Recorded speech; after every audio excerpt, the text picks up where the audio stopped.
So this is going to be just a small disassembly video how to get the HVAC out and these buttons out.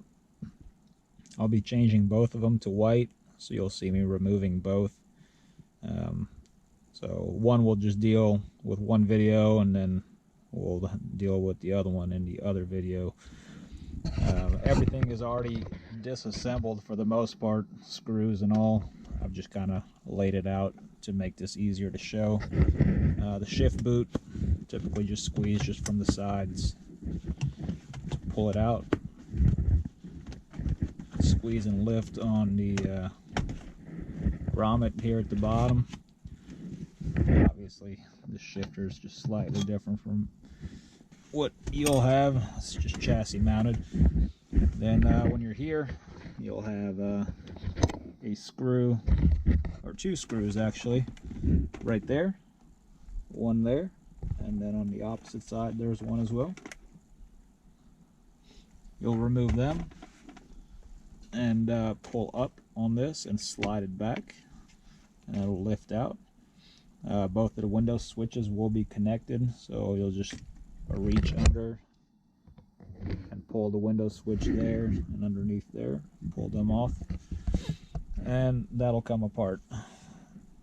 And there'll be another video later on the changing the window switches to white as well. When you're here, the HVAC can come out. You'll want to get some pry tools, just an assortment really. I used this one here, just jam in on the side. These plastic pry tools are just a couple bucks on Amazon. You'll want to jam in on the side and just kind of ever so gently try to get around it and pull forward. That will dislodge it and bring it out.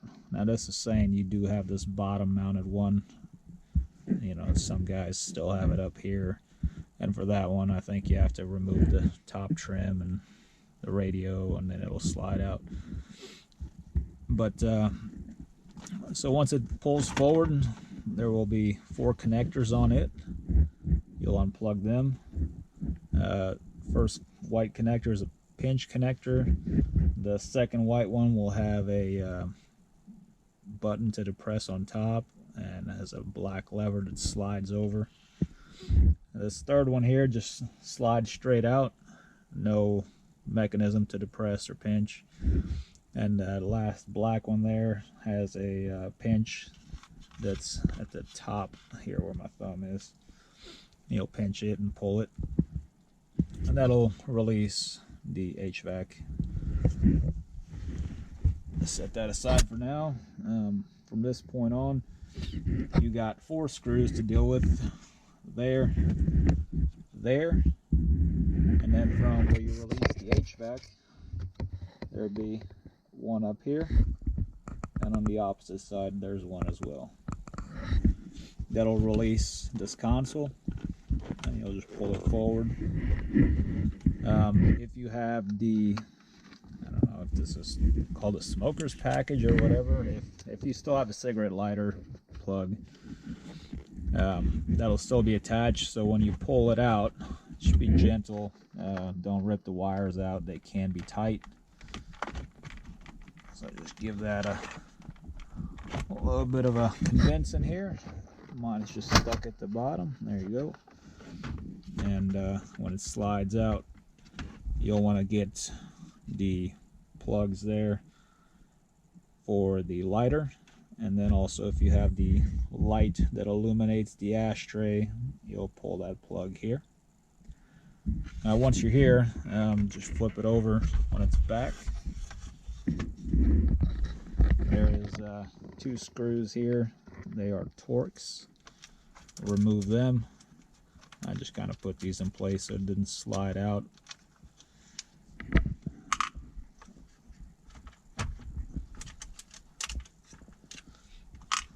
Once that's out, these buttons will just slide right out.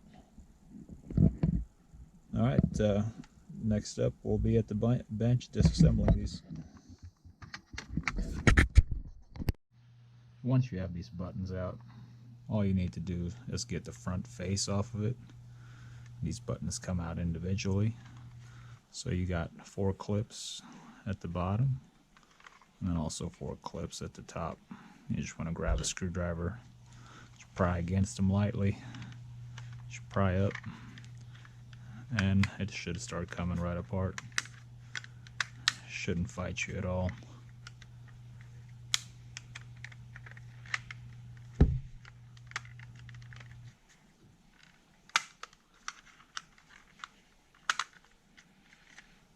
There we go.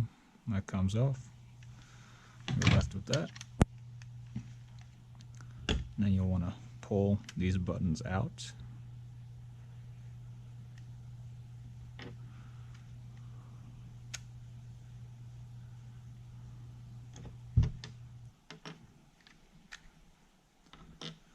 And just grab you some needle nose or something just to grab onto the actual button with, because they're plugged in back there, and just give her a little tug. That'll come loose. As you can see right there, there's a little plug back there, and these just kind of slide in there. So we do that for the rest of them.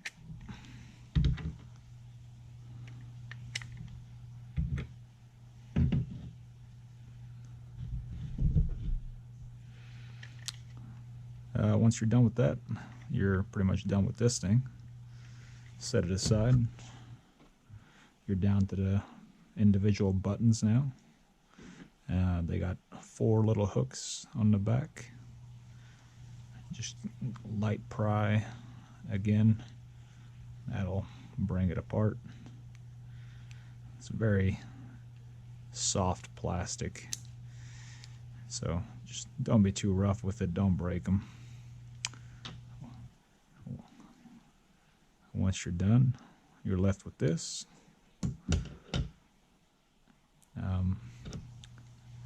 This particular button is the DSC button. They're all made like this.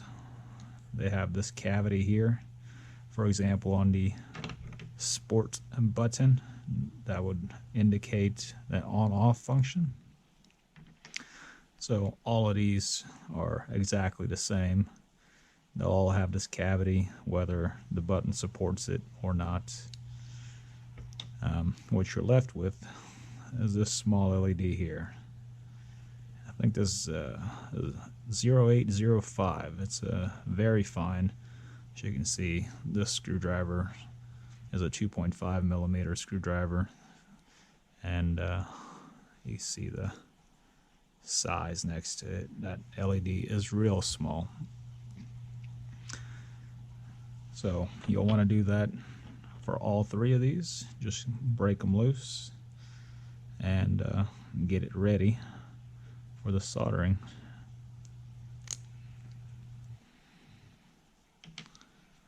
So there's the tire pressure button, and my car is not very optioned. I don't have heated seats, but this would apply for all of those as well. I don't have a rear sunshade, convertible top, all of those buttons, so they should all come apart the same way. This, for example, is the sport button. As you can see, it has an extra LED right there. Why they chose to go with these 2 different sizes, I'm not really sure. The small LED that keeps it lit up at all times to show you what the button is that 805, but then the on-off button, the on-off LED, should I say, as a 1206, similar to the ones you would use in the cluster. If you, not similar, it's the exact same one. These just light up green. So if you watched my cluster video, you'll know that these are exactly the same as the ones you'd replace in the cluster. So for example, if you want that on-off to be other than green, you'd change this one out to whatever color you want. I'm going to be leaving mine green. I'll just be changing these 805s to a white, so all of these buttons light up white. So these here will be slightly more complicated just because of their sheer size. These LEDs are very, very small compared to the other ones.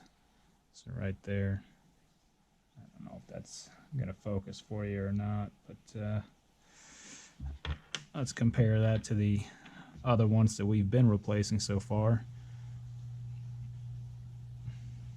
Let me see if I can get that in there. There you go. This little guy versus that guy. So a lot smaller LED. It's gonna just need a little bit more patience, a little bit more precision. And again, like the last couple videos, I'm gonna put you into time lapse, and we'll go through this, and I'll come back when it's all redone. The 805 LEDs use a green mark to mark the polarity on them. You'll notice at the beginning I was struggling to get the LED off with a single iron. Then the camera angle changes and you'll see me use 2 irons to get the LEDs off. That made the process pretty simple, and then it's just back to the same old of using the tweezers to hold the LED in position and then soldering from both ends of it.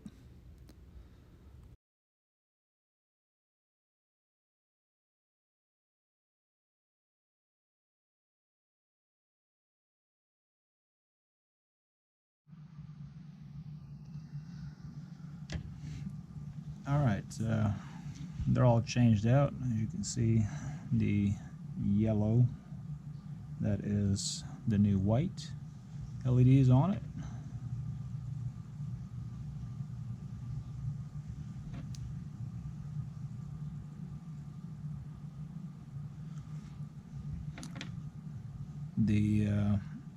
I'll say these were a little bit harder to replace. You'll probably see it in a time lapse. I did use 2 irons, 1 iron from each side, just to heat up the solder and then pull it away that way. I could not get tweezers to really bite onto it good enough in order to do the pry method like I was doing on these size ones. So the second iron would probably be most beneficial there, just to be able to heat up both sides and pull it away. And maybe even something just to hold it steady. I used these helping hands. That's stuff I had just laying around. They're cheap if you choose to get some, but just something to kind of help these little switches stay in one place, because they will kind of fumble around on you if you can't get them to stay steady. So pretty much the reassembly process is all in reverse. You just pop these all back in.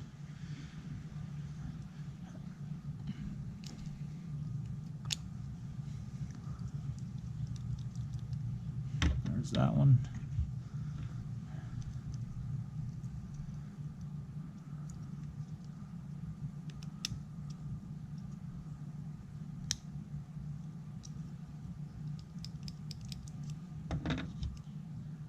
You want to make sure that they all seat these clips. That'll make sure it stays in there. So you got these 4 little clips right there, and they hook around the circuit board. So when you press it in there,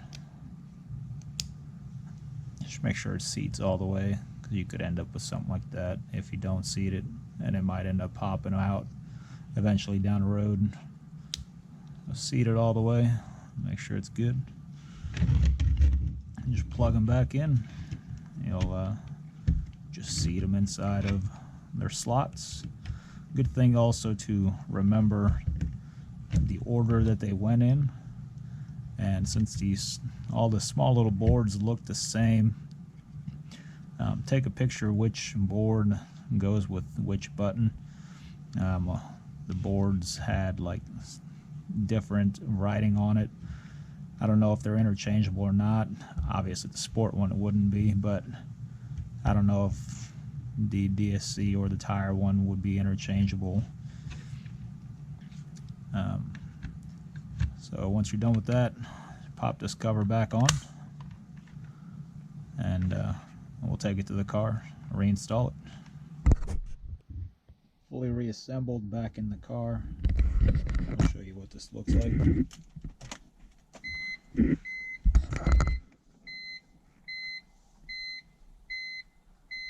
Alright, flip the lights on. There you go. HVAC all white, buttons white. Screen on the HVAC is red. Everything else is the same.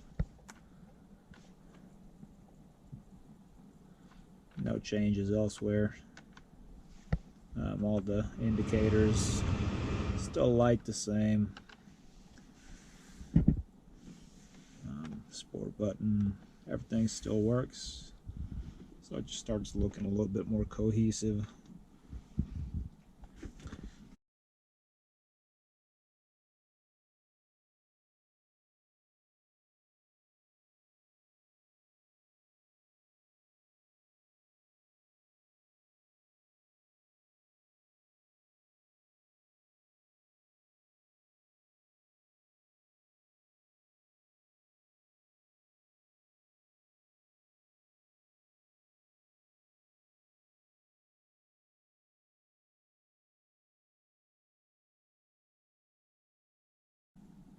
Dim it down.